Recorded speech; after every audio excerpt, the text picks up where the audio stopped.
ହ୍ୟୁମାନ ଭାଇଙ୍କ ନାଁରେ ମୋତେ ଆଉ କିଛି କହିବାର ନାହିଁ। ମୋ ଜୀବନ ପ୍ରତି ବିପଦ ଅଛି, ପ୍ଲିଜ୍। ଓଡ଼ିଶା ମାଟିରେ ବହୁତ କଳାକାର ଜନ୍ମ ନେଇଛନ୍ତି, ହେଲେ ଓଡ଼ିଶା ଏପରି ଏକ କଳାକାରକୁ ଜନ୍ମ ଦେଇଥିଲା ଯାହାର ଆୱାଜ ଓଡ଼ିଶାର ପ୍ରତ୍ୟେକ କୋଣ ପ୍ରତିକୋଣକୁ ପହଞ୍ଚିଥିଲା, ଯାହାର ଆୱାଜ ପ୍ରତ୍ୟେକ ଓଡ଼ିଶାବାସୀର ହୃଦୟକୁ ଛୁଇଁଥିଲା। ସେ କଳାକାର ହେଉଛନ୍ତି ହ୍ୟୁମାନ ସାଗର। ହ୍ୟୁମାନ ସାଗର ଏପରି ଏକ ସିଙ୍ଗର ଥିଲେ ଯେ ସେ ତାଙ୍କ ସୁମଧୁର ସ୍ୱରରେ ଓଡ଼ିଶାବାସୀଙ୍କୁ ମନମୁଗ୍ଧ କରିଦେଇଥିଲେ। ସେ ଓଡ଼ିଶାବାସୀଙ୍କର ପ୍ରତ୍ୟେକ ହୃଦୟରେ ବାସ କରୁଥିଲେ। ହ୍ୟୁମାନ ସାଗର ପ୍ରତ୍ୟେକ ଓଡ଼ିଶାବାସୀଙ୍କୁ ମଜବୁର କରିଦେଇଥିଲେ ଯେ ଓଡ଼ିଆ ଗୀତ ଶୁଣିବା ପାଇଁ। ସେ ଓଡ଼ିଆ ଗୀତରେ ଏପରି ଏକ ଇତିହାସ ସୃଷ୍ଟି କଲେ ଯାହା ପ୍ରତ୍ୟେକ ଓଡ଼ିଶାବାସୀ ଓଡ଼ିଆ ଗୀତ ଶୁଣିବା ପାଇଁ ମଜବୁର ହୋଇଗଲେ। ହ୍ୟୁମାନ ସାଗର ତାଙ୍କ ସ୍ୱର ଦ୍ୱାରା ପ୍ରୁଭ୍ କରିଦେଲେ ଯେ ଓଡ଼ିଆ ଗୀତରେ ବି ଫିଲିଙ୍ଗସ୍ ଅଛି, ଇମୋସନ୍ ଅଛି, ରୋମାନ୍ସ ଅଛି। ହେଲେ ଆଜି ଏ ମହାନ ସିଙ୍ଗର ଆମମାନଙ୍କ ମଧ୍ୟରେ ନାହାନ୍ତି। ହ୍ୟୁମାନ ସାଗର 17 ନଭେମ୍ବର ଭୁବନେଶ୍ୱର ଏମ୍ସ ହସ୍ପିଟାଲରେ ତାଙ୍କ ରୋଗ କାରଣରୁ ତାଙ୍କର ମୃତ୍ୟୁ ହୋଇଗଲା। ବନ୍ଧୁଗଣ, ହ୍ୟୁମାନ ସାଗରଙ୍କ ମୃତ୍ୟୁ ପଛରେ ବହୁତଟି କାରଣ ଅଛି। ଏ ଅଭିଯୋଗ କରିଛନ୍ତି ହ୍ୟୁମାନ ସାଗରଙ୍କ ମା। ସେ କହିଛନ୍ତି ହ୍ୟୁମାନ ସାଗର ମୃତ୍ୟୁର କାରଣ ରୋଗ ନଥିଲା।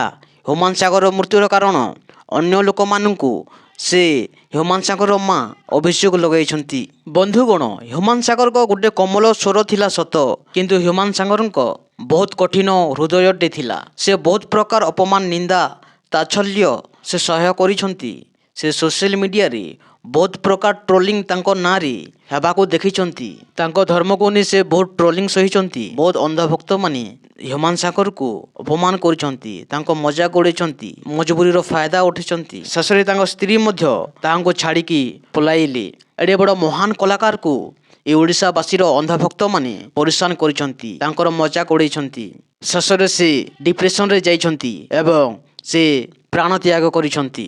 ହ୍ୟୁମାନ ସାଗରଙ୍କ ମ୍ୟାନେଜର ଯାହା ପାଇଁ ତା ପେଟ ପୋଷୁଥିଲା, ଶେଷରେ ସେ ହ୍ୟୁମାନ ସାଗର ଯେତେବେଳେ ମୃତ୍ୟୁବରଣ କଲେ, ଶେଷରେ ସେ ମ୍ୟାନେଜର ହ୍ୟୁମାନ ସାଗରଙ୍କ ମାଆକୁ ଅଶ୍ଳୀଳ ଭାଷାରେ ସେ ଗାଳି ଦେଲା। ହ୍ୟୁମାନ ସାଗର ତାଙ୍କ ସ୍ୱର ମାଧ୍ୟମରେ ଓଡ଼ିଶାବାସୀର ହୃଦୟକୁ ଛୁଇଁଛନ୍ତି ସତ, କିନ୍ତୁ କେତେକ ଅନ୍ଧଭକ୍ତ ଲୋକମାନେ ତାଙ୍କ ହୃଦୟକୁ ପଥର ମାଡ଼ ଦେଇଛନ୍ତି। ଆଜି ଓଡ଼ିଶା ଗୋଟିଏ ରତ୍ନକୁ ହରାଇଛି। ଯଦି ବି ତାଙ୍କ ମୃତ୍ୟୁ ପଛରେ କିଛି ବି କାରଣ ଥାଏ ତ ପ୍ରଶାସନ ନିହାତି ଆକ୍ସନ୍ ନେବ ଏବଂ ତାଙ୍କୁ ନିହାତି ନ୍ୟାୟ ଦେବ।